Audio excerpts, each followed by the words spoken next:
Now for the next construction, we will be given a line and a point that is not lying on the line, and we have to construct a line parallel to that given line, but in the condition that it passes through the given point.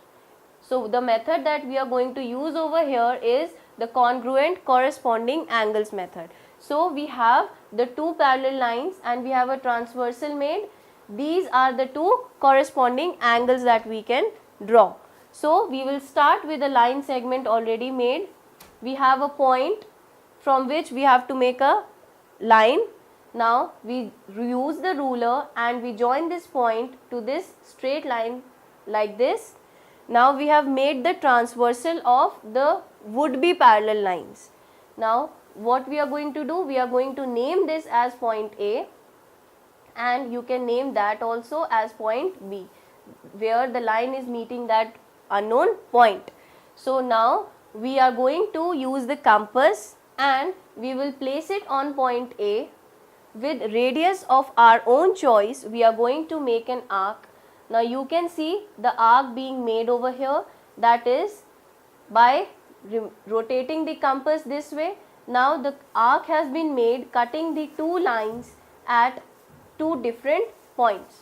Now what you can do is you can name those 2 points. Now the naming of 2 points has been done, that is point C and this is point D. We have made one angle already. Now we will put a compass on point B without changing the radius of the compass. We are going to make another arc. Now another arc has been made. Measure the length of arc CD with the help of compass, right? Now we have just measured it. You will place it on the new arc that you have made and cut an arc. As it is just done, this is blue in color, we will be cutting a blue arc similarly of the same length as the blue length over here. So we have placed a compass here and we are going to cut an arc equal to the blue arc over here.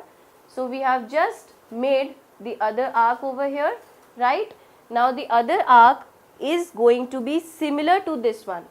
Now we can see that from point E we have the other arc blue. Now the two arcs have been made.